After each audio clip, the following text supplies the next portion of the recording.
Imagine a single careless sentence, tossed out with the confidence of someone who's never heard the word "no," freezing a courtroom mid-breath and rewriting a man's fate in the span of 3 seconds. The morning session had just begun. A soft rumble of conversations drifted under the high ceiling, older men clearing their throats, a couple whispering about parking meters, someone adjusting a coat still damp from the drizzle outside. Wooden benches groaned every time a spectator shifted. The clerk's pages fluttered like thin wings as he sorted files. Judge Caprio's voice, calm and seasoned, carried easily through the low noise. Then the door opened. A Bentley driver does not usually enter a municipal courtroom. Yet here he was, Leonard Marston, 50-ish, crisp suit, hair silvered in a way that looked intentional, not earned. He walked toward the podium with the unhurried step of someone who assumes the world will wait. His glance skimmed across the gallery not as a greeting, but as a silent audit of who, exactly, was present. The charge, exceeding the parking limit 3 separate times downtown, caught by the very automated system his own foundation had helped fund. A trivial matter on paper. Routine. A slap on the wrist case. But people noticed the details anyway, the luxury emblem on the keys he placed on the railing, the faint, dry smile on his face, the posture of a man accustomed to control. Caprio opened the file. "Mr. Marston, do you understand the violations listed here?" Marston exhaled through a grin, eyes half-lidded, and said just loud enough for the microphones and half the room. "I'm God here. I decide what matters." The sound collapsed out of the room. Even the old radiator hissed more quietly. A woman in the third row whispered, "Did he just?" Someone else muttered, "Unbelievable." A man near the aisle gave a sharp, humorless snort. Caprio didn't flinch. He simply lifted his eyes, slowly, fixing Marston with a look that wasn't angry, but steady in a way that unsettled even the onlookers. Marston didn't soften. If anything, he leaned in. "The officer who wrote that ticket was incompetent," he added, flicking a hand. "These systems misfire all the time." From the back row came another voice, older, gravelly, "I saw him that day." Heads turned. The stranger didn't elaborate, but his presence alone shifted something. A fracture, small but definite, in the certainty Marston wore like a tailored coat. Caprio closed the folder. His tone didn't rise, it didn't need to. "Well, Mr. Marston," he said, "then let's find out what exactly you think you're above." The murmurs swelled again, tight, electric. Because in that single moment, it was clear to everyone. This wasn't a parking case anymore. This was a collision, privilege at full speed meeting a judge who'd seen too much life to be impressed. And the room waited, breath held, to see who would bend first. Where are you watching from? Let me know in the comments below and don't forget to subscribe to this channel. Caprio let the room settle before speaking again, clasping his hands as if bracing the moment. "Mr. Marston," he said gently, "tell me a bit about yourself. It helps me understand the person behind the case." Most defendants welcome that invitation, it opens a door to sympathy. Marston treated it like a nuisance. "You can look me up," he replied flatly. "Everything worth knowing is online." Caprio remained steady.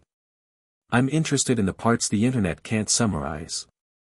A flicker of annoyance passed over Marston's face, but he began talking, reluctantly, clipped at first. He hadn't grown up with wealth. Far from it. He described a small rented duplex in Kent County where winter drafts made the walls shudder. His father hauled drywall until his knees gave out, his mother worked a register at a discount store, counting change with fingers numb from cold. They lived one broken appliance away from disaster. Politicians visited the neighborhood every election cycle, promising rebirth no one ever saw. As he spoke, the courtroom leaned in. The arrogance, for a moment, slipped. His voice gained a rough edge, honest, almost painful. "I got tired of being the one people stepped over," he said. "So I decided I'd be the one standing on higher ground. Whatever it took." For a breath, sympathy flickered in the room. People who'd known struggle recognized the hunger in his words. But he crushed the moment as quickly as it formed. In this country, he continued, strength wins. The rest get pushed out. Your laws taught me that. The gallery stiffened. A woman shook her head.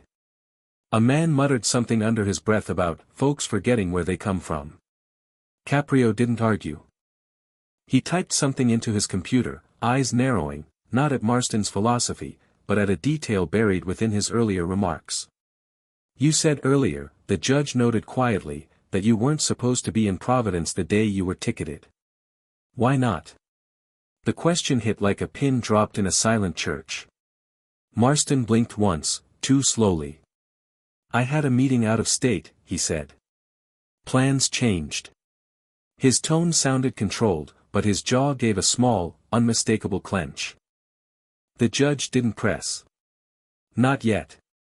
He simply shifted the papers on his bench, planting the seed. Because beneath the bravado, beneath the monologue about power and survival, something had just cracked in Leonard Marston's armor, something that didn't match the neat picture he was trying to paint. And the gallery sensed it. A ripple of unease spread across the benches, older spectators exchanging looks they rarely made during routine cases. For the first time, Marston seemed less like a wealthy provocateur, and more like a man guarding a door he did not want anyone to open. Caprio adjusted his glasses and returned to the stack of documents, tapping one page with a slow, rhythmic motion. Mr. Marston, he said, voice measured, your account of that afternoon has some gaps. Let's clarify one of them. Where exactly were you between 2:10 and 3:40 p.m.? Marston leaned back, arms folded, chin lifted as though accepting a challenge he found beneath him. I told you, he said. I had a meeting. That's all.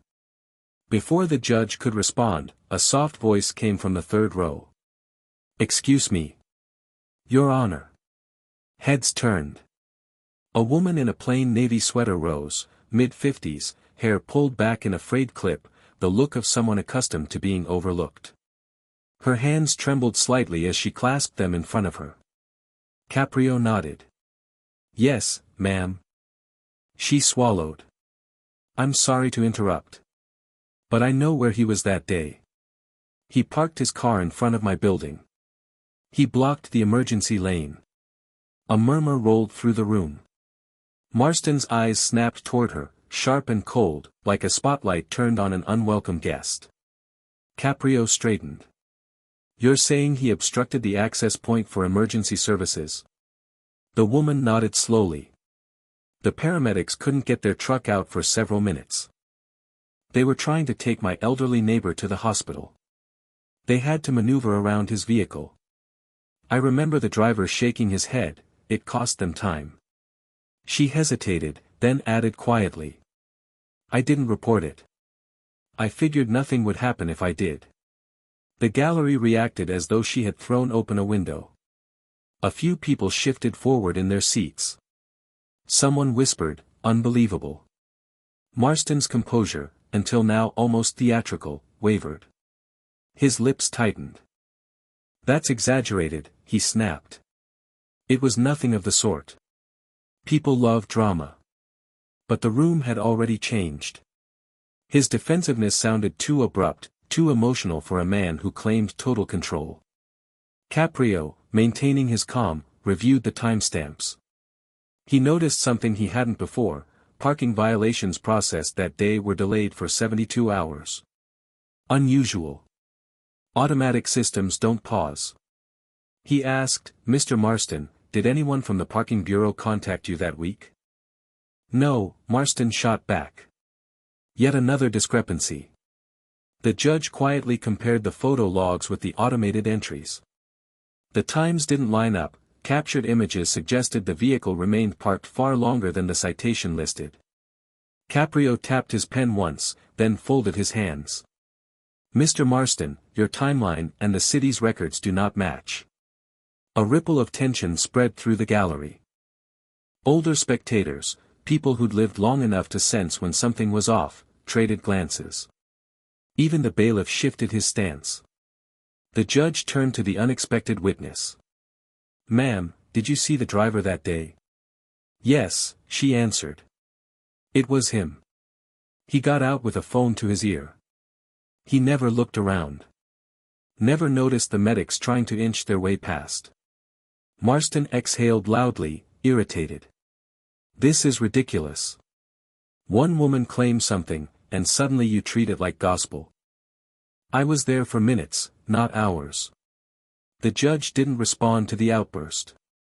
He allowed the silence to linger, a silence heavy enough to make the expensive fabric of Marston's suit seem suddenly too tight. Caprio spoke quietly, but his words landed with weight. Earlier, you said you weren't supposed to be in Providence. Yet you were parked in a residential street, not a business district. And now we learn your presence delayed an ambulance. The room went still. Not dramatic stillness, more like the wary pause before someone finally admits they've been caught in a half-truth. Marston opened his mouth, then closed it again. His gaze dropped for a fraction of a second. Not long, but long enough for the entire gallery to feel the shift. For the first time, his confidence no longer sounded like conviction. It sounded like fear. Caprio made a note on the file, then looked up with a gentleness that felt sharper than reprimand. We seem to be circling something you don't want us to see, Mr. Marston. And the truth has a way of stepping forward, even when people try very hard to stand in front of it. The woman in the navy sweater slowly sat down. The judge's bench light reflected off the polished surface of Marston's citation file, forming a thin white line, straight, unbending, impossible to ignore. The kind of line that separates what someone says from what actually happened.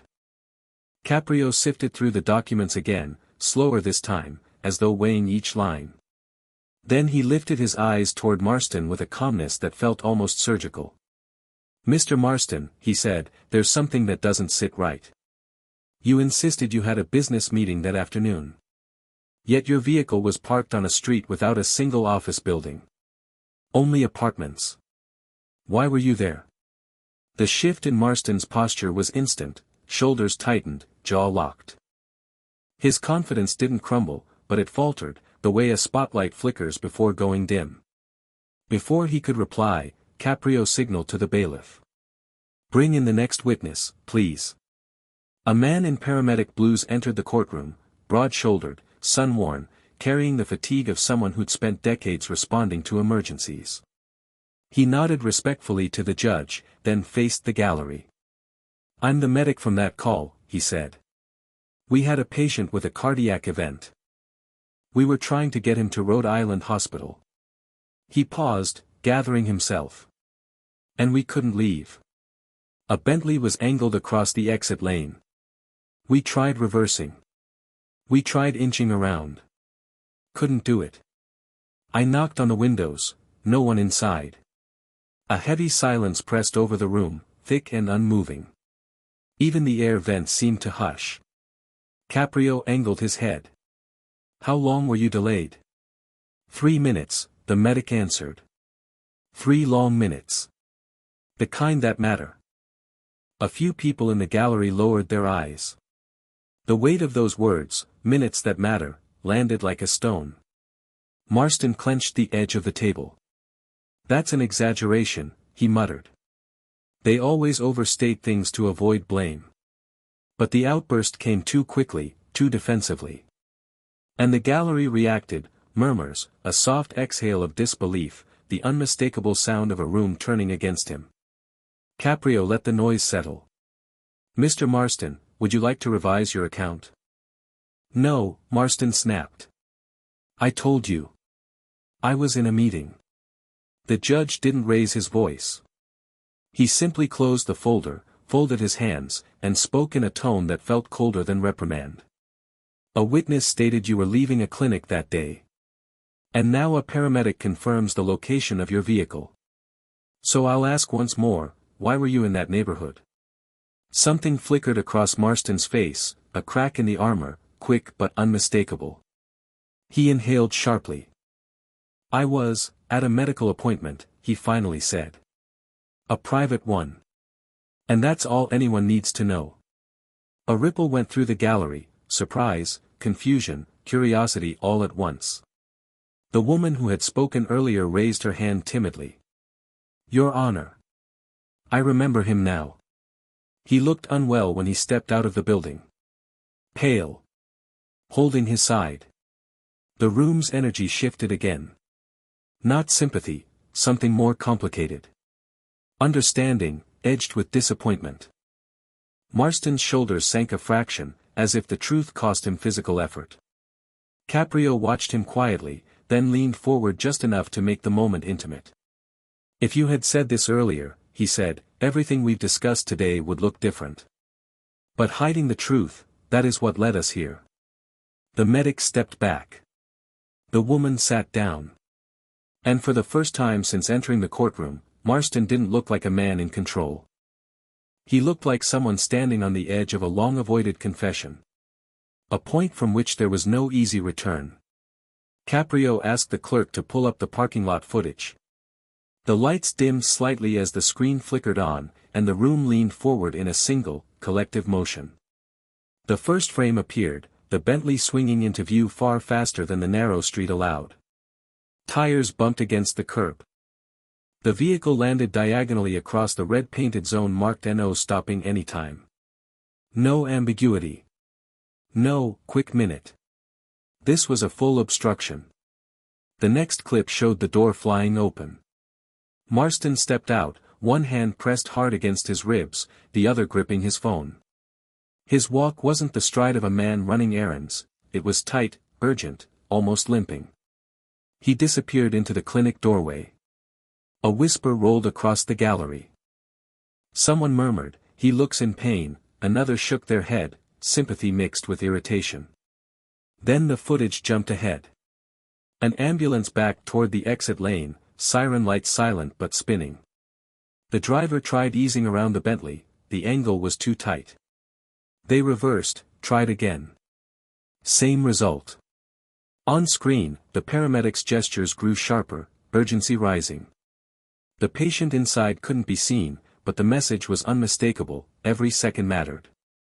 A soft gasp lifted from somewhere in the second row. Then came the moment no one expected. At minute 7, Marston reappeared in the frame. He stepped out of the clinic, glanced toward the ambulance, paused, and then turned away, walking in the opposite direction. The reaction in the courtroom was immediate, an exhale that wasn't quite anger and wasn't quite disbelief, but something in between. He saw them. He walked away. The medic's testimony now had a face, a gesture, a choice. Caprio watched the screen without blinking. When the clip ended, he signaled for the lights to rise. "Bring in the physician," he said. A middle-aged doctor in a white coat stepped forward. He carried himself with the tired steadiness of someone who had spent too many mornings delivering hard news. "I examined Mr. Marston that afternoon," he said. "His tests suggested a potentially serious cardiac condition. I urged him to stay while we ran more imaging. He refused." The doctor paused, choosing his words carefully. "He told me, I run my own life. Nobody dictates anything to me." And then he walked out. The gallery seemed to fold inward, some faces softened, others tightened. It wasn't the villain they'd expected. It wasn't the hero either. It was a frightened man hiding behind bravado. Caprio turned to Marston. "Is the doctor's account accurate?" For a long stretch, Marston didn't answer. His knuckles whitened against the table. When he finally spoke, the edge in his voice had dulled. "I didn't want anyone knowing," he whispered. "People like me, if they smell weakness, they eat you alive." Caprio let the confession hang in the air. Then he spoke in a tone nearly as quiet. "Fear is human, Mr. Marston. Pretending it isn't there, that's what causes damage." Marston's gaze dropped, not theatrically, but with a heaviness that looked real. A man accustomed to commanding every room now seemed unsure where to put his own hands. The judge surveyed the gallery, older residents, families, retirees who'd lived long enough to understand how pride can warp a life. Their eyes reflected something unexpected, not forgiveness, but recognition. Caprio exhaled, leaning back slightly. I believe we've finally seen the full picture, he said. The mistakes. The fear behind them. And the harm that followed. He paused, weighing his next words. This case stopped being about parking violations the moment honesty entered the room. The silence that followed wasn't empty, it felt like the courtroom itself was bracing for what came next. Everything was now in the open. And for the first time, Leonard Marston seemed ready to hear the truth that didn't bend to wealth, power, or pride. Only to accountability. Caprio folded his hands, studying Marston with a level, unwavering calm. The courtroom felt different now, less like an arena, more like a mirror held up to a man who'd been running from his own reflection. Mr. Marston, the judge said quietly, earlier today you told this court you were God here. He paused. Do you still believe that? Marston swallowed, the motion stiff in his throat. Everyone waited. No, he said finally. I said it because I was terrified. I didn't know how to deal with what the doctor told me. I've spent my whole life believing control was the same as strength. And then suddenly. He stopped, searching for words. I felt small. I didn't want anyone to see it. The admission settled over the room with unexpected weight. No theatrics. No arrogance. Just a man stripped to honesty. Caprio leaned forward. Real strength isn't about controlling others. It's about facing yourself when you'd rather run. Marston blinked hard, fighting whatever rose behind his eyes. The judge straightened, voice clear, firm, but not unkind. For the violations before this court, I am imposing the following. A fine of $3,500. A mandatory donation of $1,500 to the Providence Emergency Medical Fund. And, most importantly, a required volunteer commitment at the city's Cardiac Rehabilitation Center. He let the last item land. You will spend time with people who face the same fear you carry. And you will help them, not because the court demands it, but because you now understand how fragile life truly is. A hush swept the room. Marston didn't protest. He nodded, slowly, as though the decision reached him on a deeper level than he expected. Then, almost hesitantly, he turned toward the woman who had testified earlier. If possible. I'd like to speak with her afterward. To apologize. Properly. The woman, surprised, gave a small nod. Caprio watched the exchange with a faint, thoughtful smile, not triumph, but something gentler. This court, he said, is not a stage for punishment. It is a place where we remember who we owe responsibility to, each other. Several people in the gallery rose instinctively. Not in applause, but in respect. A shared recognition that something meaningful had happened, something rare. A man with every advantage confronted the one thing money couldn't shield him from, human consequence. Marston exhaled, releasing tension that had clung to him since the moment he entered the chamber. The sharp angles of his posture softened. His hands unclenched. He looked, for the first time, not untouchable, just human. Caprio gave a final nod. Mr. Marston, your sentence begins today. And so, I suspect, does something else. The gavel tapped lightly, not a blow, but a closure. Marston stepped back from the podium. As he walked toward the exit, he paused, glancing once more at the judge, not with challenge, but with gratitude he didn't quite know how to express. People parted to let him through. Some looked curious, some sympathetic, none hostile. The air felt calmer, almost reflective. Caprio remained seated, watching the door swing shut behind the man who had arrived declaring himself a god and now left simply as Leonard, fallible, afraid, capable of change. The judge murmured to himself, barely audible. Justice isn't a hammer. It's a reminder. And in that quiet line, the courtroom understood. Today, justice had not crushed a man. It had revealed him.